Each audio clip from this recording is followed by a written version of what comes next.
going this morning? Good morning, everybody. Hope everyone is doing well today.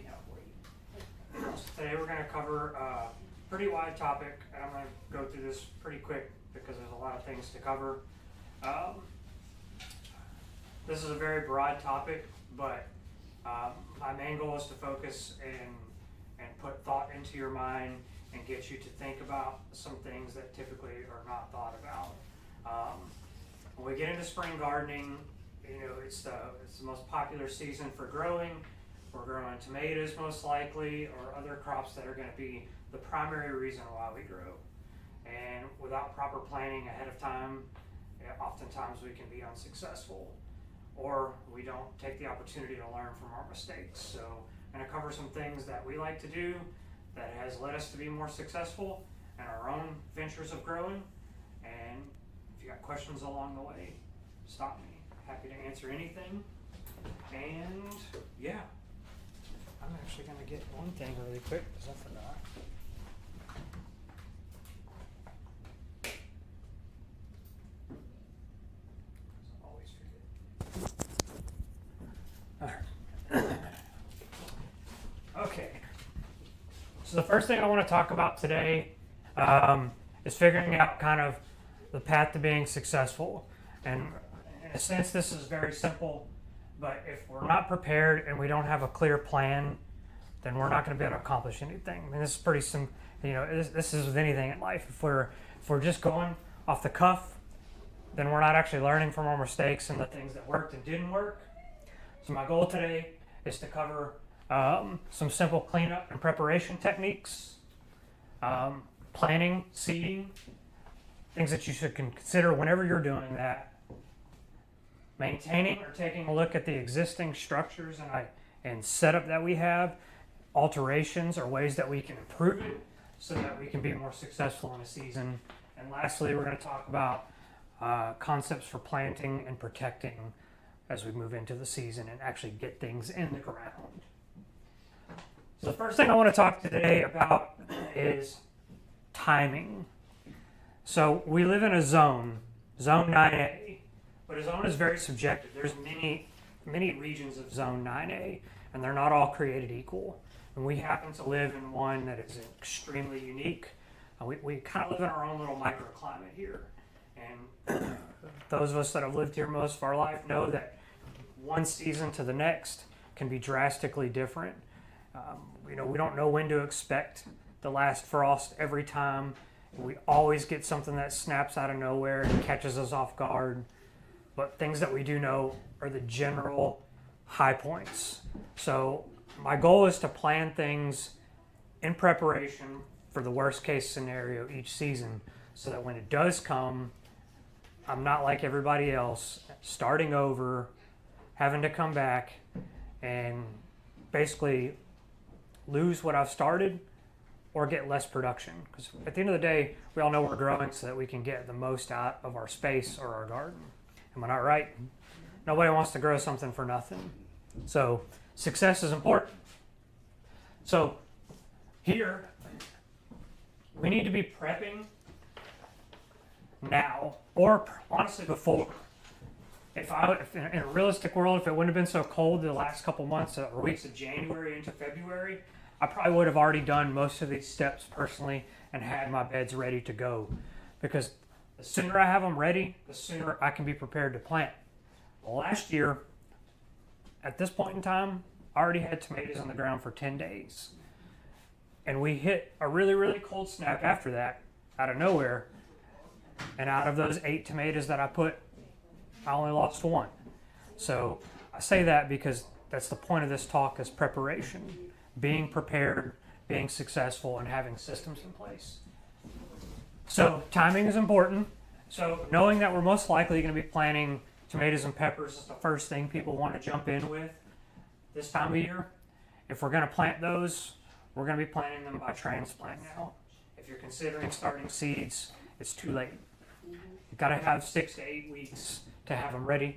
When you leave today, you can look at the ones I have in the 4-inch or 6-inch cups in there. Those were started back like at the beginning of January. Actually, probably in December. I can't remember what the exact date, but they've been in there for almost 6 weeks now. and they're the size that you can turn and buy them at the store. So it takes a long time. So if you're not prepared, then you're going to face more disease and pest pressure. So if you're starting seeds now, you're going to be planting them well into March, and then you're going to be moving production into the hot times of the month, or year, not month, and then that's whenever we start seeing pests really become prevalent. So ideally, items that are really heavy on disease and pest pressure, like tomatoes, I want to get them in the ground no later than the 3rd or 4th week of February. Sometimes, depending on the season, it's warm right now. If I'd have had a less busy week, I probably would have already put some in the ground at the beginning of the week. So timing, this year and most years, you're going to look at your last frost date is usually, historically, around the end of February. Doesn't mean we're not going to have one in March. Doesn't mean we're not going to have a cool snap before Easter. But historically, that's kind of your target for last frost. This weird little arc I have here is one of the most interesting things that that I look at on a all the time basis when I'm growing. So I have the letters of the months here, January through December. Up on top here, we have the seasons. So interestingly enough, there's 4 seasons, right? We only have 3. We only have 3. We have cool season, we have warm, and then we have hot. But what makes our microclimate unique is we have 2 times the warm season. So I'll show you this because you'll see our cool season is going to start in December in the holidays, and right now we're on the downhill slide of the cool season. And then we're going to move into our warm season, March through May. Starting in June through August, we'll get into our hot season. And then we'll start sliding out, and we'll go back from September to November into our second warm season. It's very important because this helps us understand that we have the ability to grow something 365 days out of the year. There is not a single point in time where we have a bare garden bed at home, oftentimes here, at the office, because we have this unique ability. If we had a cold season, most likely we'd have some downtime. So we're moving in here. So planning and having things ready to go as we get ready, because March is key to have everything in the ground and moving, because once we get to about right here, this is when we're going to see pests and disease become more prevalent. So when I'm talking about tomatoes, even though this isn't specifically a tomato talk, but it gets the most attention, right here is when we start seeing stink bugs when it gets hot. So timing allows me to plant early. I could even be growing them indoors or in a controlled environment, getting larger plants that are a little bit more mature when I get ready to set them out. And that's going to allow me to hopefully get a mature plant, flower, and fruit, majority of my production, before I get out here. Whereas people that are going to wait until the end of March or Good Friday, they're going to fight pests every time. It's also important to understand timing and what you're growing, because most seeds that we're going to direct sow, which are going to be a lot of the things that you plant out, like for instance cucumbers, you don't need to buy cucumber transplants. You can plant a seed in the soil and it's going to germinate in about 4 days when the temperatures are above 65 degrees consistently. They're fast growing. A lot of things that people buy in transplants are not necessary. You can get a stronger, healthier plant by putting it right into the space that you want it to grow in.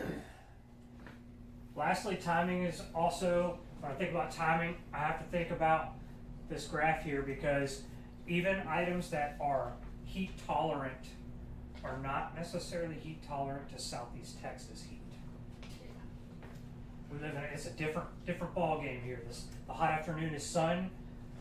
So whenever we start getting into those consistent 85 to 90 degree temperatures, being ready to put some shade for our plants, even if it is a heat-loving plant. I'll give you an example of that later on. So right now we're kind of in that transition of seasons. You know, some of us still have winter crops growing. Some of us may have onions. We're getting ready to plant. Today is the day for potato planting. If you want to plant potatoes, today's the benchmark for planting. But if we're reaching the end of the cycle for fall crops, cool weather crops, then what are we going to do with them? So I've got a bunch of broccoli out back right now. I didn't get a single head of broccoli this year because it stayed too warm. And every single one of my gardens, all of them, just spindly, flowery heads, just didn't get cool enough consistently. So I'm getting ready to remove those. So one of the most important things for preparation is removing any kind of plant that you don't want. That's a given, right? But how we do it is important. We also need to make sure that our garden is weed free, because if we have weeds in the garden, that's competing. Anything that's growing within the root zone of another plant is competing for the same nutrients and resources. We'll give you some tips later on for weed control. It's pretty simple. I don't really deal with a whole lot of weeds in raised bed gardening, but every space is different. So let's say we have, find a marker, it's going to work. Not this one. All right.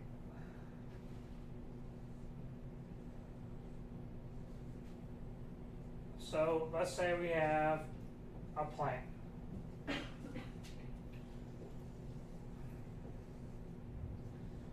It's the end of the season, this plant's dying out. Maybe it's dead from winter, maybe it froze. No big deal, doesn't matter whether it's green, alive. One of the things that happens in growing is you have all these things underneath the ground that you can't see. You have, it's basically what they call the soil biome. So we have bacteria, fungi, we have nematodes, which are little like microscopic worms. All these things have a purpose in soil to help keep basically our soil living, decomposing, breaking down, making nutrients available for plants. And one of the most common ones is mycorrhizal fungi. So mycorrhiza can basically, it attaches to the roots of plants. And what happens is this reaches out farther than the root zone of the plant. It extends, it attaches to the tips and extends out, and it can grab nutrients that may not be available for that plant within the root zone. So if I come out here and I'm getting ready for the end of the season and I just rip this plant out, can anybody tell me what that might do? You're ripping out all the beneficial little... You're not necessarily removing it, but mycelium, you can actually see mycelium, it's white. And they actually provide nutrients to the plant, and the plant gives it sugars. It's a symbiotic relationship, they trade. But whenever I just rip things out, not only am I disturbing the soil in a way that's going to cause recovery to be needed, what I'm also doing is I'm leaving out the way the soil feeds itself naturally. So what we do, we'll take and we'll cut it right at the soil surface or right below, and I cover it back up, and I leave that entire root system intact in there. Think of getting a tree cut down in your front yard, backyard. What happens whenever that's gone? You get the stump ground, it begins to break down. You often see mushrooms or growth coming up in the ground. That's all that soil biome doing its job. And what it's actually doing is it's feeding the soil. So bacterias will come in and they'll help decompose all of these roots. And that's all valuable nutrients. It's organic matter. So we leave that in place because we're keeping a living soil, and we just plant around them.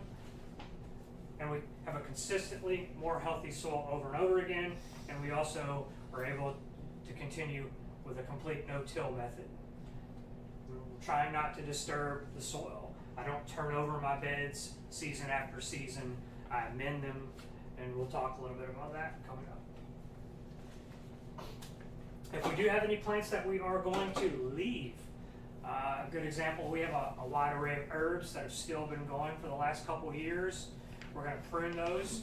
If they're taking up too much space, or maybe they got too big, we're going to get them cut back so that we can open up some of our space to plant things that we might want for the spring season.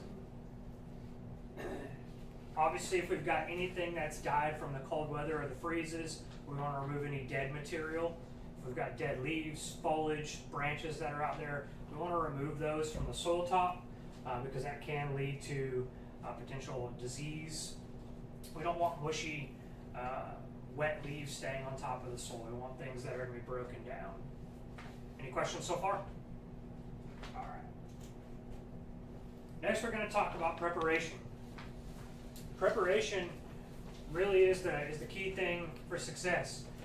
We want to be very soil focused because soil is kind of the lifeblood of everything that we grow. First and foremost, I'm going to talk about soil testing. How many of you in here have ever tested your soil? A couple? If you don't test your soil periodically, then what you're doing is you're gardening blind.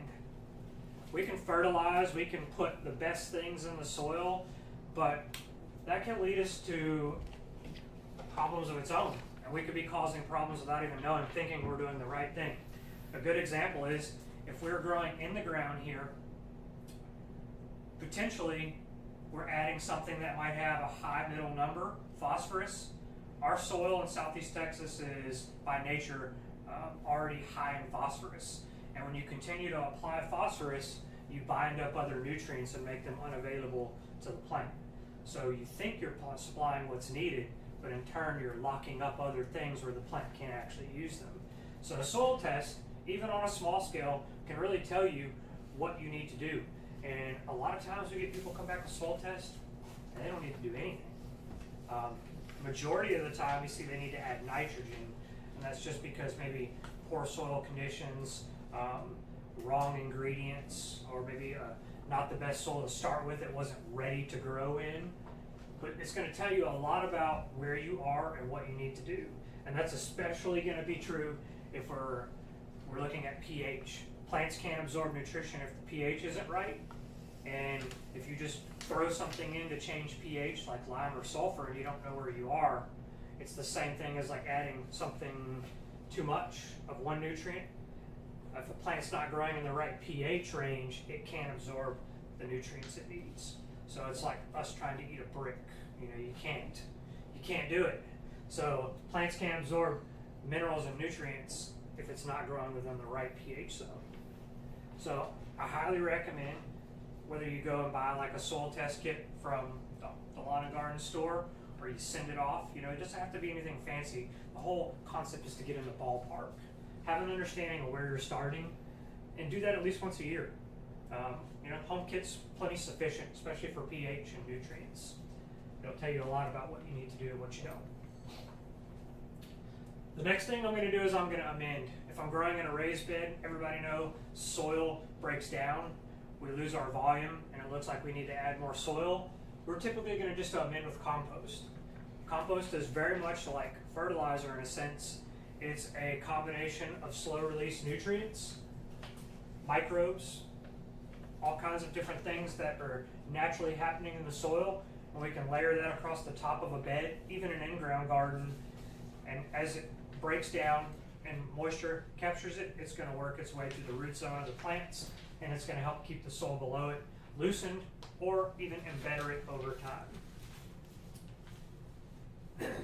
Now, the third thing up here is aeration. So by aeration, I don't mean tilling. As if we take and we mechanically till a garden, you know, it helps break up compaction, but it doesn't actually eliminate the reason why the soil is compacted from the get-go. So clay particles are really, really small, and that's what the natural soil here is, and it presses down with the amount of rain we get. Does anybody know how much a gallon of water weighs? 8 pounds. Yeah, 8 pounds. So you think about how many gallons of water hit the earth here in a given rain. It's a lot of weight, so it presses soil compaction, and it doesn't allow water to get into the soil. So aeration is really important. I do this a lot in my lawn and landscape company with aerating lawns. and it helps get the root systems deeper. It helps nutrients get deeper. It also allows oxygen. So if I'm doing like small scale gardening, I can achieve this with anything. I'm not going to get in there and turn the whole bed over. I usually just take my little soil knife and I'll just get in there. I'm going to press it down and I'm just going to kind of rock it back and forth.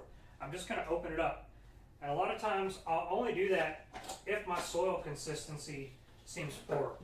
First thing I want to do is get out there and grab the soil, squeeze it together, and see, does it crumble apart? Like that handful is really, really loose. It's not holding together at all. I might want to add a little more organic matter in there to get it to, not clump, but hold for just a little bit, because I want it to hold moisture, but not excessively. Whereas if I took my soil in my bed and I pressed it together and it just kind of stays together and it doesn't crumble apart, then I might need to amend with some form of drainage amendment. So we want to make sure that we've got good drainage. We want oxygen moving in because microbes, root systems need oxygen, and that's going to help us keep long-term great soil. Next is fertilizer. Fertilizer for me is a two-stage process. Liquid fertilizer is not the sole solution. Dry fertilizer, whether it's organic, synthetic, doesn't matter. You're feeding the soil and you're feeding for the long term. An organic will have lower numbers, doesn't mean it's less powerful. It's going to feed for a longer period of time. So dry organics are typically going to feed anywhere from 6 to 12 weeks, depending on the conditions. So you're putting something out that's going to break down a little bit over time, and we'll fertilize, and we're going to put that in the top layer of soil and work it in, because as we get moisture, it helps break down and it carries nutrients where? Down. So one of the reasons why whenever I'm fertilizing, there's nothing wrong with mixing a little fertilizer if it's the right kind in the hole when you're planting. But overall, when you're going to fertilize, you want to fertilize the entire bed. Doesn't matter if you're planting in that exact square foot. Root systems reach out, nutrients flow through the root system, you're making it available. But if you till it, if you work it in all the way down here, it's still going downward. Nutrients don't travel upward because they're only usable when they're soluble. And I'm going to backtrack a little bit. I talked about microbes. When you're working with slow release or dry fertilizers, a lot of them and the majority of them need microbial life to break down. If they don't have something to break it down, then it's not going to ever become soluble to where the plant can actually have access to it. And that's really, really important. Ones that do not need microbes are typically going to be synthetics, and they're going to break down really, really quickly, and they're going to go through the root system very, very fast, and then they're not going to be there for a long period of time, so it's not the best for overall soil health. Liquid fertilizers, this is like having a morning cup of coffee, an energy drink. It is a boost of nutrition that the plant will directly be able to access either by spraying on the leaves. Plants can absorb minerals through the foliage. They don't absorb water through the leaves, or it can be put in a watering can. This is my preferred method, but it doesn't really matter. You do what works for you. Mix it, water it. These can be used up to every 2 weeks. And there's different ones. There's all kinds of different liquids out there. I like to keep a toolkit. Right now, when I go to plant my tomatoes out next week, I'm going to use seaweed, which is going to help me with rooting and hormones to keep the plant from getting shocked. It's going to help it get a sturdier, quicker foothold. Then as it begins to grow, I'm going to start feeding with fish emulsion or something that's more balanced. That's going to help it grow evenly. And then if I wanted to, I could use something that is a little bit higher in phosphorus, the middle number, when it starts blooming or fruiting to help set more blooms. So there's not really a catch-all when it comes to liquids, but you have to think of it like it's like a quick supplement. It's not a permanent solution. So if you only use liquids when you're growing, I encourage you to use them together and you'll be more successful. All right. So we've got everything prepped, the soil's in, we're ready to go, but what are we gonna do next? Next we gotta have a plan of what we're gonna put where, what we put where last year, and so on. First, we need to take a second to think about what worked and what didn't last year. I know, as myself, timing is difficult. I'm busy. Sometimes I just have time to throw things in whenever I have a free moment, and that's not always the best choice. So I'm trying to transition myself more into documenting. I know writing things down is a difficult thing in 2026. Everything is moving fast, but being able to document your successes and failures, and even making a quick map out of what you planted where each season, because when it leads us into down here, we need to be rotating. If we're not planning for crop rotation, no matter how large or small our garden is, then we're potentially building up an environment where pests and disease can be more prevalent. When the season's over, stink bugs don't go away. They just overwinter somewhere, and they're waiting for the next season when the conditions are right. Disease like early blight, late blight, that are very common on peppers. They can happen on potatoes, tomatoes. Once you get those in the soil, there's no curative product to put on that. Proper soil practices are your only defense in long-term getting rid of that or avoiding getting it on your plants next year. So we need to plan our layout. In that plan, we need to have diversity. How many of you intercrop flowers and herbs in the same beds with your actual veggies? Well, if you don't, do you do it really, really close by? So this is one of the things that it does make planning and succession planning a little more difficult. So it doesn't necessarily work for everybody, but this is the thing that has made me the most successful in the past 3 or 4 seasons, is being able to plant more than one thing in a bed. If you look at any of my beds, there'll be at least 3 to 5 things in every bed. Some things are staples. I've got a dill plant that's going on year number 2. It's the only one I've ever planted in my life. I have enough dill for the rest of my life now. But at the same time, that plant intermingled with my other plants has been a pollinator haven for swallowtail butterflies. So I have things like that are staples that stay in the same place. Like rosemary, for instance. It's pretty difficult to kill a rosemary in a garden. I only need one, and it's there. So I work around it. So I have to think about that. If I have staple items that are year-round, they're always there. Well, what I like to do, if I can, I'm going to draw a very terrible raised bed here. You want to think when you're laying out your garden for the season, if you're growing in a small space, number 1, what do I want to plant? Number 2, how big is it? How big around? How tall? Does it need support? And I design my beds in that manner. So a couple examples here can be, I know some of you guys over there probably can't see this, but afterwards, I'm still going to be up here. I'm sorry, there's a terrible wall there.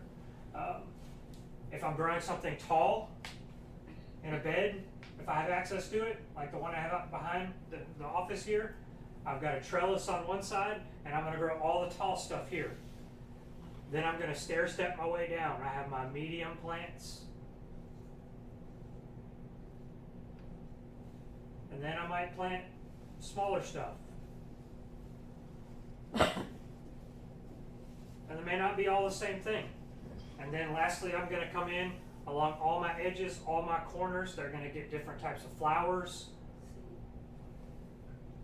I have, like in one bed, I've got back here, I've got a worm bin, and I've got like a giant patch of green onions that I've been keeping for the past 1.5 years. It stays there. So I alter this, but I think about what's going where based upon size, because it allows me to get maximum usage out of the space. Whereas if I go and I look at a lot of folks, and again, there's nothing wrong with this, it's rhyme or reason and what works for you. You see some people, they have a, like say the same 4x8 bed, and they got 6 plants and 32 square foot of space. That's fine. But I could be planting all around the outer edges, getting more out of the soil. And that's what, to me, makes gardening worthwhile when it comes to looking at it from a dollar perspective, because everybody knows it's expensive to grow home produce. So we try to cram as much stuff as I can, and it also leads me to not have to weed. Weed control is almost non-existent in our garden. I don't deal with a lot of weeds because I use all of these plants and this dense planting and the diversification to become a natural living mulch. It shades out that lower section, so a lot of weeds cannot germinate and grow because sunlight is not hitting the soil that low down once the plants get well established. In the beginning, I might get something here and there, but as it gets bigger and thicker, there's next to no weed.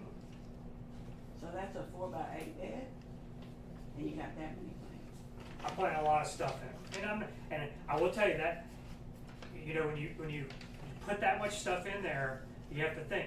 You know, you get online, you read like plants planted too close together. What are they going to do? They're going to compete against each other. So I understand that. That means I'm going to have to supply more nutrients if I want the same production. Because when things are competing against each other and there's more, then that means more resources are going to be able to be used. So that's okay. And this particular method might not work for you, and it might not give you the results that you want. So you kind of have to learn to cater it to yourself. But the main takeaway here is to make sure that you have colors of different shapes, sizes, if not in that bed, right around it, because you want to have pollinators, you want to have beneficial predators. Herbs, if you don't want to do flowers, herbs are the #1 pollinator and predator attractor that you can put out, specifically your parsley family. So parsley, fennel, dill, cilantro if you're in the cool season. Those are awesome pollinator attractors. I have a question. Mm-hmm. Last year we did cucumbers, green beans, and when the vines start going, do they smother each other out? I mean, if you were growing like vining, like if you were growing vining green beans, Yes. I would say that would be a little bit challenging because they're going to grow together. But Right. now, on the other hand, had you grown like vining cucumbers and Yeah, then cucumbers, bush no, beans. They weren't yeah, they were bush beans, but yet they still went up on the pole. We had Pole pulled them beans. and everything, pole beans. Yeah, And then the cucumbers were here, and after a while, they started progressing, and the vines just started intermixing. Will they wipe each other out? Will they they? could choke each other out. So in Yeah. a situation like that, what I'll do, you know, I can still plant them in the same bed. I'll grow my cucumbers on my trellis back here, Uh-huh, but I'm gonna grow bush green beans. right. And I'm gonna grow, we typically grow ours right here on the front of the bed, and I lie on the front of the bed, and I make them fall over the front edge. Okay, So now I have all this space here. It's gonna grow a little bit into the bed, but I've got all that space, and most of the time the green beans are hanging off the edge of the front bed, and I'm able to get more use out of my space. And that's, we did that the last 2 seasons, and last year I got more production on the green beans. I mean, I got a lot of production out of it, but it Just- was like a jungle. You just had Harder to deal with. Like, Yeah. and that's kind of layout also has a lot to do with like ease of harvest. Right. So next time try like, you know, line some of the beds. If you have more than one, you can plant them in more than one bed. Put them along the front edge, and as they grow, we just kind of like make them hang over the edge, and eventually they do grow into the bed some. Right. But we had our tomatoes grow up Mhm. in the center of the bed of one, and we had the green beans on the backside getting a little bit of shade Right. from the hot part of the sun, and it worked out very, very successfully. So you can utilize that space, and you know, some of those herbs and such can be grown on the edges. Like my rosemary, it's 1.5 feet out of the bed on the ground. It's leaned over, and it loves it. It's a perfect option for something that's not taking any room in the bed. It's like this much space, and it's all outside the bed. You know, that unkept look might not be for some people, but for me, it's perfect. You know.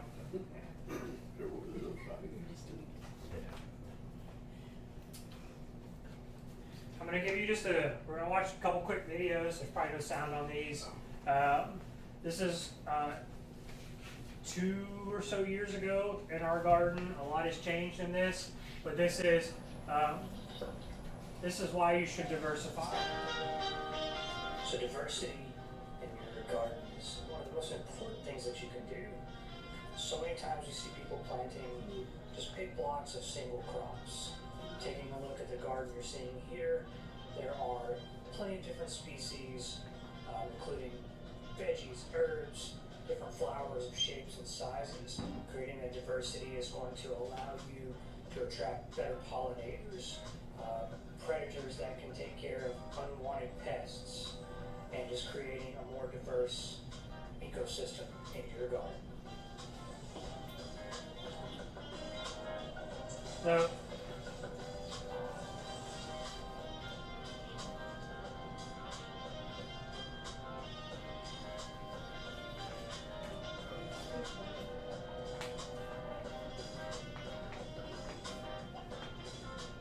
you can see this is all within a space that's probably not much bigger than this room right here. And I think at one point in time, and when we shot this video, there were 53 species of plants in there. That included berries, blackberries, blueberries. We had all kinds of different flowers. We had a passion vine for the Gulf fritillary caterpillar. We had our dill for the swallowtails. So we had this diverse environment. So what's the point of that? The point of that is this is the same space a little later on, and in one single afternoon we found 23 to 24 different species of insects, none of them bad. Some of this was pollinators, all kinds of different stuff. So that right there is that's a Gulf fritillary caterpillar. Diversity of plants in our previous video, with all the different herbs, flowers, colors, shapes and sizes, and veggies. You can see what the result of that is. Here Assassin we have bug. so many different things happening. This was all in one day. It's a good one. We found these different insects. We A found solitary bee out there pollinating. fertilizer caterpillars, swallowtail caterpillars. We saw solitary bees, Little earwigs. wasps that were picking up worms that were doing damage onto our plants. We found a few assassin bugs. All this goes to show that instead of putting large blocks of singular species plants, mix things up by shape, size, color, height, and create a diverse environment that is prone to attract a wide variety of pollinators, beneficial predators that can make you more successful in the garden. So every single one of those things in there, even down to the dragonfly, are beneficial for growing. Because some of those items, like at the very end, the red paper wasp. How many of us hate wasps? Yeah. Everybody.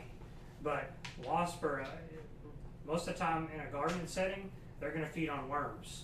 They're going to fly in. They will. If this is one of the coolest things that I never believed this was a real thing until we actually saw it happen. They flew in, grabbed a full-size worm that was probably bigger than the wasp, and flew off with it. And that's what they were going to feed on. That same wasp in the garden, they don't ever bother me. They leave me alone. They'll fly into plants. They'll crawl all up underneath the foliage. They're in there hunting for food. So it goes to show you that common things that we often view as negative things are actually beneficial things when it comes to gardening. The assassin bug, often mistaken for the stink bug nymph. They feed on aphids and soft-bodied insects. Wasps feed on worms. So we have this little ecosystem. And even the gnarliest looking, the caterpillar with the black spines, that's a native butterfly caterpillar. So we put those plants in there specifically to attract those specific things, because while they might not necessarily pollinate all the things that we have, if I want pollinators, bees, and things, I can't rely solely on the honeybee. I need to create all these different things so that I have multitudes of pollinators. There's also nighttime pollinators. So herbs, especially like good flowering basils, can bring in moths. So you can go out sometimes at night and there's actually nighttime pollinators. So there's a whole world of things that you can be attracting in there, and the best way to do so is by creating diversity. So if we're going to plant seeds of any sort, we gotta know our timing. I've got general rule of thumb planting guides up here if you don't have them. Gives you the window of opportunity, which is it's a broad recommendation because we never know what the season's going to be like. But we've got a plan.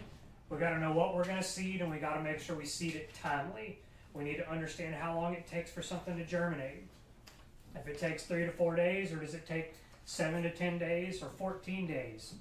If you don't know, it's 2026. The internet is at your disposal, and you can get a pretty accurate answer on most anything very, very quick. You know, get your information from a couple sources, make sure it's right, but you know, you're not ever going to find everything you need as far as germination and information about seeds, plants, fruits off a tag, or you know, where you purchase it from. Do seeds get old to where they don't? They can, yeah. If they're exposed to, you know, inconsistent temperatures, they can die. You know, seed storage is about consistent cool temperatures and airflow. You know, if you trap it in a bag, a Ziploc bag that has air in it, and it gets moisture in it because you kept it in the fridge, your seeds could rot. They might not. It just depends. Everything, all the conditions that people have are different. I'm not going to spend a lot of time on this, but at the same time, like, consult your planting guide. Make sure you've got your stuff ready for planting seeds, and get them done ahead of time. And those items that, you know, if you're unsure, look it up. Most items that you're planting by seed, other than tomatoes and peppers, can be direct sowed into the ground right where they are. And that's going to prevent you from having transplant shock. Put you a system in place to protect it if the weather conditions are adverse. I'm going to breeze through this one really quick. You know, we have all this stuff. You know, we built these raised beds, or we built these gardens in ground or not. But if we start the season out and we haven't confirmed that everything we need is in good working order, I don't know about you guys, but have you ever, if you're in a project, or you're starting to do something, and then you go to get something and it doesn't work, you know how frustrating that is. And the main reason why I bring up such a simple point is because if I just got done talking about timing, oftentimes when we hit like delays or issues, like maybe our bed's damaged or we need to make a repair, maybe we don't have the right trellis we need to grow what we want to grow this season, it's not set up, then I'm delaying my planting and I'm making it more possible to get pests and disease because my planting wasn't done ahead of time. So think about those things. Even before you get your soil ready, go out and take a look at everything you have, whether it's your tools, whether it's your pruners, are they sharp? Little things like that seem so ridiculous, make a big impact on plant health, you know, especially like pruners, dull pruners. If anybody ever cut something with dull pruners, it tears it up. And while it still gets the job done, it stresses the plant out more because that plant has more recovery time. And I understand this so well as someone who mows grass for a living. Cut grass with dull blades, it still looks the same to everybody else, but it stresses it out when they're not sharp, and the plant has a longer recovery time, and it uses more resources to recover every time. So sharp tools, working tools, they're important. Make sure you maintain your stuff. Make sure when you get out there that you have your plant supports, whether it's stakes, if you're going to use cages, make sure they're in working order. The last area we're going to spend some time on is going to be protecting. There's a couple different ways that we can really protect our investment in our garden. First one, a lot of people don't think that mulch is necessary in a home garden, but it is. There's no difference between your general landscaping and growing vegetables. If anything, the vegetables and such are more temperamental and they need more delicate care. So mulching is going to provide us, can anybody tell me the main purpose of mulching? Moisture retention. Keeps the moisture in. Yep. What else? There's one more key component to that. Will fix weeds. That'd be third on my list. There's one more. Breaks down, repeats your soil over time. It- But does create organic matter and breaks down. The second one, most important, is temperature regulation. What happens when the soil gets too hot? Kills everything. Dries out too fast. Plants become stressed. Nutrients become unavailable when you have dry soil. What happens when it's too cold? The soil temperature gets cold and root systems die. Mulch can be the difference in people that, if you have like general landscaping, even if you have plants that are commonly known to die back every year in cold, but they come back, mulch helps keep that root ball and those roots intact, alive, and warmer, oftentimes just by a few degrees, and that's all it takes for something to survive. So mulch is going to, number one, regulate moisture. We want consistent moisture. If it dries out too fast all the time, that means we're going to be watering too much, and if we water too much, what's a negative aspect of that? We've already talked about it once. Right. Could be root rot, but also the more we water, the more we're washing nutrients through the root zone, and so we can lead to nutrient deficiency. So mulch helps us create a more robust watering practice. We want consistent, even watering infrequently. You do not need to water a vegetable garden every day. I've proven this to myself over and over again, and often I second guess myself. Even in the dead of summer, I can get away with every other day watering. Not in every garden, but like our home garden, every other day I can get away with it. But I do have shade in place. Now the one back here in the back, it's every day because it's in full sun from morning to when the sun goes down. It gets no reprieve. So you have to understand your environment. But watering long and deep, mulching. If you're going to use a mulch, I recommend one of two options. If you're going to use a traditional mulch, make sure it is a composted natural mulch. If it has like huge, big chunks in it, it's not going to break down, and then it's not going to feed your soil like you said. It's actually going to take nitrogen out of the soil trying to decompose, and then it's going to starve your plants for nitrogen. So you want a shredded, decomposed. If you pull out mulch, and you want to know if it's going to break down, if you pull out a bag of mulch, if it does not have fines that look like soil in it, it is not going to break down quick. People think, oh, that's not good mulch. That's the best mulch. You want small particles in there. You want to be able to see a multitude of particle size because you know it's going to break down.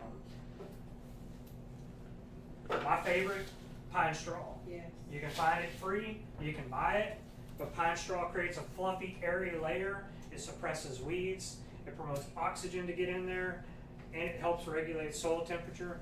Really, really good way to keep water and disease off of a lot of your spring crops like cucumbers, melons that tend to get leaf spots and then they spread all over. I'll stuff this up underneath the leaves, even when they're young seedlings, and I'll prop those leaves up, getting them off the soil. That way when I water, I'll stick my hose nozzle down here and I can gently flood the soil underneath the pine straw, keeping the leaves dry and the soil getting saturated. Is it okay to cover the roots with plants, with mulch, like tomato plants? I always heard you don't want to cover, right up against the plant. Not against the stem. So that even goes for woody plants. It doesn't matter the kind. You never want to mulch up to the stem of a plant because we talk about moisture retention, right? We don't want to hold moisture against the stem, whether it's woody or green, because it can lead to stem rot. Gotcha. That's the same reason why they tell you in like trees, you never want to cover the root flare of a tree because that's very similar to putting it against the stem. You're holding moisture over exposed areas. So I have a bunch of mulch down that I put down for winter. And would I need to add some compost and more soil to my bed? Would you just leave that down? It depends on how if it's still like in good size, like it's not broken down a lot, I'll pull it back, like because we use a pine straw. I just pull it to the edge of the bed, make my amendments to the best of my ability everywhere I can, and then I plant and I put it back over. Okay. Or if it's regular mulch, just like you can do, you can pull it back, fertilize, amend, and then you can rake it back over. And then if you needed to, you could add a top coat. Mulching can be a continuous process. It doesn't have to be like put this giant thick layer once a year. You should keep it topped up, and that's going to keep the soil temperature regulation consistent. So, next item on here, I think is an important one. Covering. How many of you cover your garden for any given purpose? The frost cloth worked wonderful this winter. Yeah, so we can cover it for frost. That's how I saved my tomatoes last year. The second week of February was with frost cloth. We need to have that way to protect it, but also we can cover it for netting to keep birds, squirrels, or my favorite here at the office is the 5,000 cats that we have next door. My garden was not meant to be a litter box, so netting it was the immediate stoppage of that. It can also be a way to help basically combat common pests. So, you know, the best defense for one of the most popular crops of spring would be like the squash vine borer and squash. People love growing yellow squash, but people hate growing squash because vine borers, you don't notice that they're there until it's too late. But providing row covers, squash vine borers come from a flying insect that lay eggs on the stem. So it's a moth, and the little worm bores into the plant, gets what it needs to complete its life cycle. But one of the best ways to prevent that is with row covers. People don't like row covers because they're a hassle, but it goes right back to what I talked about planning. Best thing I ever did back here behind the office, because we're open, is create a hoop system or create something where I can lay over frost cloth. I can put netting. I could put like some form of like very, very tight row covering to keep flying insects out. Create a system that will help you prevent the things that annoy you the most. And don't just like get it and throw it out there. Create it in a way that allows you to have ease of use. That's where most people, they go wrong and they get annoyed with like netting. They put it on there and then the plant grows all the way through it. You know, putting something as simple as, you know, we have a bed. I just did this for a customer. These markers.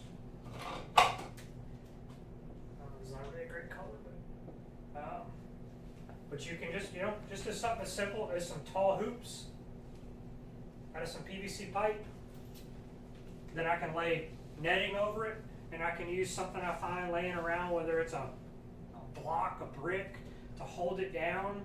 There's so many different ways that I can do it, but keeping it where when I need it, it's there. Like those hoops, they don't come off. They stay. They stay until the plant reaches like a stage where I'm getting ready to harvest and it's so big that I'm not really worried about those issues anymore. I've got it set up so I can cover it, protect it, no matter what the situation is. So I can put frost cloth on it if the frost gets me here coming up, or I can take it right off and I can put it on there for my cats. So you're talking about covering the whole thing. Yep. Yeah. So don't that keep out all the beneficial bugs and insects and that kind of thing that you were talking about? I mean, if I do it with something solid, yes. You know, and it depends on the life stage of the plant too. Whenever I get to like fruiting and flowering, a lot of times I'm going to remove it. Like the squash vine borers come at a specific time. Okay. You know, you notice like the plant's like huge by the time you start seeing the damage. Well, those moths have already come and done their deal. So you know, there's pros and cons to everything, but it just depends on, you have to kind of pick and choose. Just like everything in life, you know, you make a choice, there's going to be negative aspects and positive. So yeah, if you cover it with something like a solid row cover, sure, you're going to block out pollinators and such. So there's always that potential, you know. So if I covered up my squash, I might have to hand pollinate them if I'm not getting pollinators. But it all comes down to what you want and what you're trying to get out of it and what you're willing to do. Like for me, I don't grow squash. I don't like squash, I but like squash.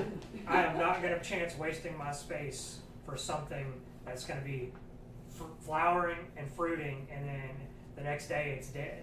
You know, I want something, we can go buy squash for less. You know, so I pick and choose what makes sense for me. So it just kind of comes down to your preferences. Last one I want to talk about, to me, is the most important one: shade. Everything that we grow in spring is a full sun crop, right? But is it full sun in Southeast Texas? No. Absolutely not. It's okay for now. Right now, up until we start getting warm, you'll be fine. But when we start getting those like 90-degree temperatures and that hot afternoon starts coming, the best way to gauge it is when you go outside and you begin to think that it's miserable in the afternoon, so does your plant. So, thinking about the same thing, is there a way that I can put shade over parts of my garden or the things that I need to help? Number one, extend production. So shade could extend my pepper production, because as it gets really, really hot, peppers will continue to flower and grow, but they'll quit producing. Even on something that's heat loving, I had somebody who comes to a lot of these. They shaded out some of their late season spring crops last year. They had a spot they could put up a shade cloth. They put it up. It made that crop more successful, but they inadvertently had covered part of their okra. They had okra planted in two places. Their okra in the shade outproduced the one getting full sun. And you think okra's a sun, hot season, you know, it can grow when nothing else is growing, but even it liked a little bit of stress relief and the production was better. So if you have a way to create a shade system, I highly recommend it. It is, I can tell you, like at home, ours is underneath canopies of oaks, so we have natural shade. And most people would look at it and be like, well, that's not enough sun to grow anything. Everything grows just fine. It's very filtered. It does really, really well. And the beds that get the afternoon sun, that miss the shade, they struggle far more than the ones that don't. So shade goes a long way. Like back here, we're going to put shade over the little garden we have here in the back this year, because it's hard. It's hard to get anything to thrive because it's just so hot. Let's get past this one because we don't. Last, we're going to cover over just a little bit like early pest strategy. So everything that I've talked about today really helps you build a robust natural ecosystem so that you can ideally not get pests. Are you going to get pests? Sure. Bugs they're just natural, you know, and no matter whether you are like the most chemical driven grower, or like if you see something and go out there, in the world of pest control or management, using a chemical or an insecticide is always the last item on the list. That's in commercial growing, everywhere. It's an ecological responsibility to do what you can up front without using a chemical or pesticide. That involves something as simple as like, you know, I talk about row covers, shading to keep the plant from being stressed. You have a plant like pepper that can grow in the heat, it's stressed, it becomes a little bit nutrient deficiency, and then it gets aphids. So there's all these environmental factors. Pests are an indicator of things that you could alter within your environment to prevent them in the first place. Diversity, having different shapes, colors, sizes in there to draw in predators, pollinators, and create a more diverse ecosystem. Using responsible products. You know, if I have to use an insecticide, which is very rare, the one I have up here, BT for caterpillars, is probably one of the only things we ever use, and it's very rare. But if I see one worm, I don't run to go get the spray. Get a pair of gloves if I'm worried about it, or I send my kid and he'll grab it, and he'll inspect it, and then he gets rid of it. He removes it from the environment because that has zero negative consequences. Where even with an organic insecticide, you know, I don't really know what gets absorbed into that plant. If you look at actual insecticides, virtually everything will have a harvest interval time, meaning from the point I spray, I have to wait so many days until the toxicity inside the production is low enough for me to harvest and consume to be considered safe. But during that time while I'm waiting, that doesn't mean the bugs are going to stop. That doesn't mean some bugs, you know, they're not preventatives. They're Band-Aid type solutions in my opinion.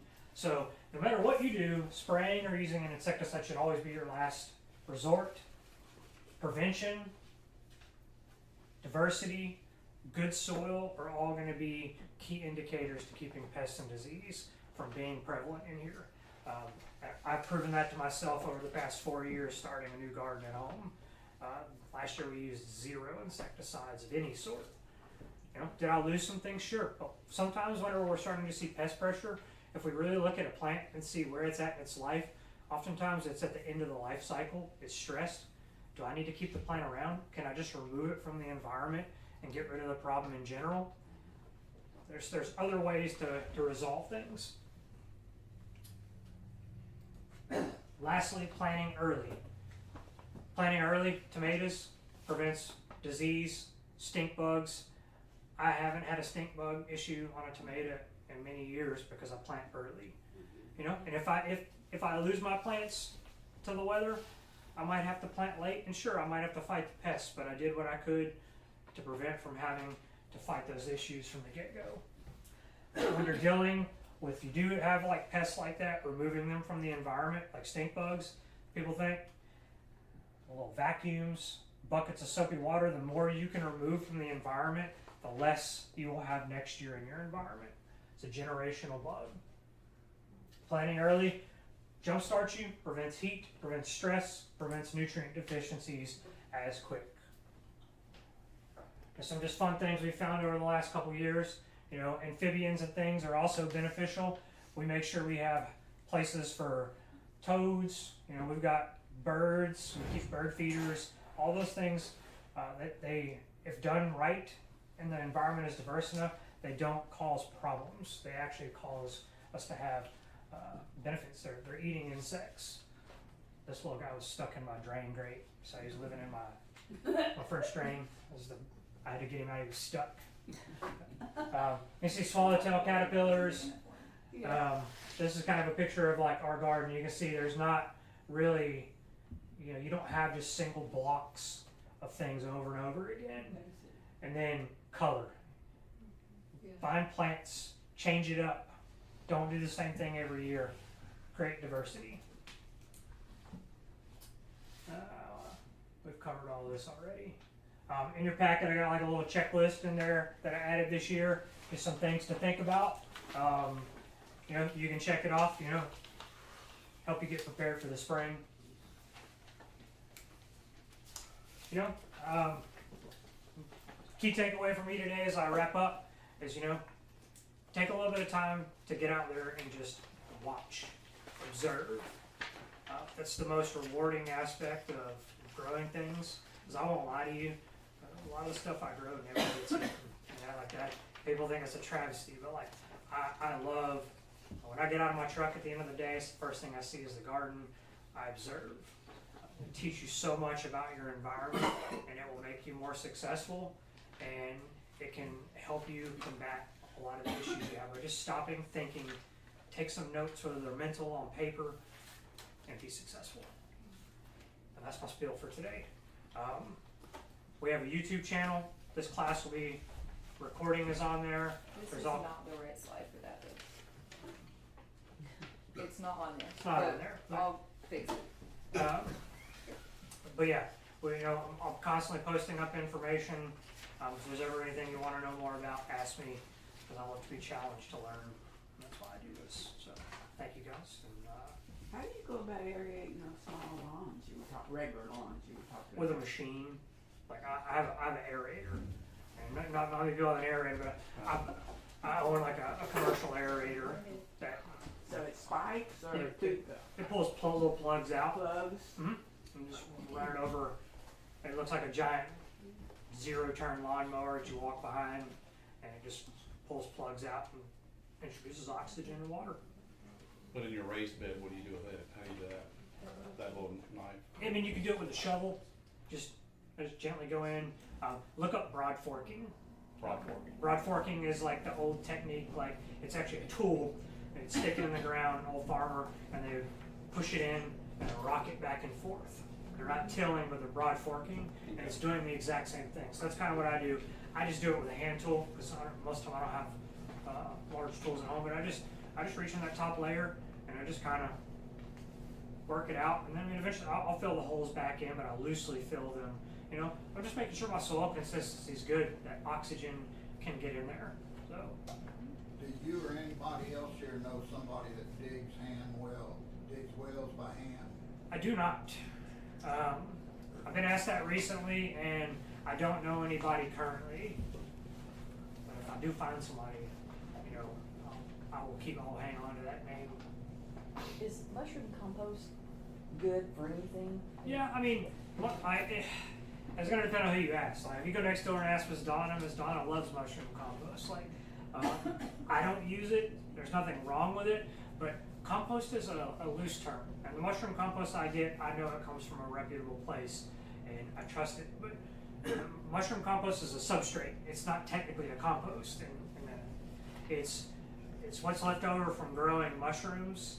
So it has nutrients, it has beneficial things in it, and you could plant directly in it.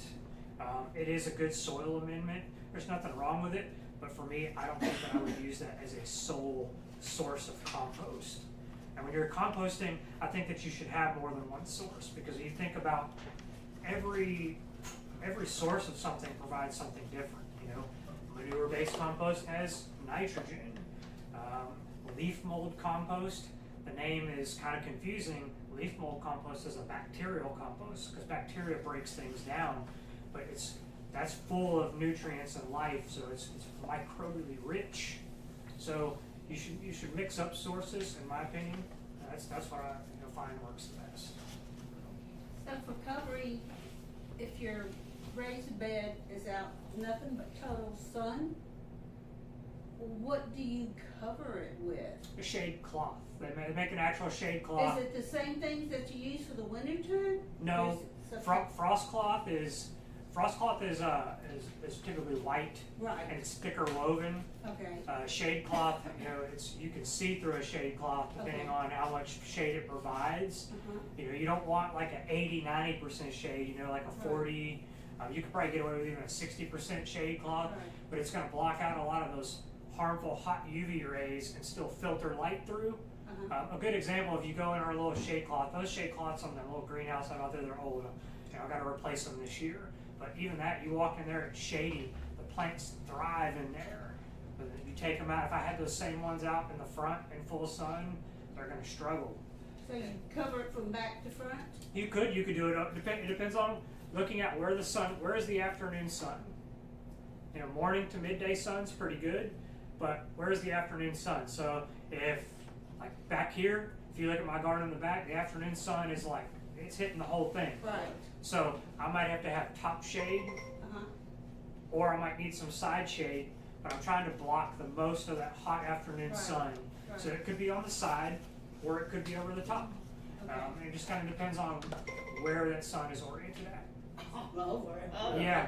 That's, Yeah, it's- over here, I'm gonna end up putting it like over the top Uh-huh. in the back, even though I know the side's gonna get some, but by the point in time it drops to the side, it's gonna be later in the evening. Right. But I've blocked the hottest part, because I know like when we get into summer, Right. 2, 3, 4 to 5 o'clock, that's whenever it's the hottest. Yeah. That's when my landscape guys wanna go home, because it's so Yeah. hot, like, it's Gotcha. miserable. I don't wanna go outside either. Yeah. I see those guys in hoodies and stuff, I don't know how they get any cooling. They have water wicking shirts on. Yeah. It helps keep your body temperature regulated. So I have one guy, he cuts grass in a full. I see it all the All the time, time, I so- can't even believe it. Yeah, I would die, just pass it out. keeps you cooler. It keeps your because the sun dry your skin. It's just like it's like a dehydrator. For me, if I don't wear long sleeves, I will get dehydrated from my arms getting crispy from the sun. But the moment I put on long sleeves, the hydration level in my body stays more. But you got long sleeves and your sweat's evaporating Yep. and cooling you. But when you put on them, all them hoodies and stuff, you're not evaporating. You gotta wear the breathable stuff, so, yeah. Mm. Any other questions? All right, as always, there's free seeds in the back.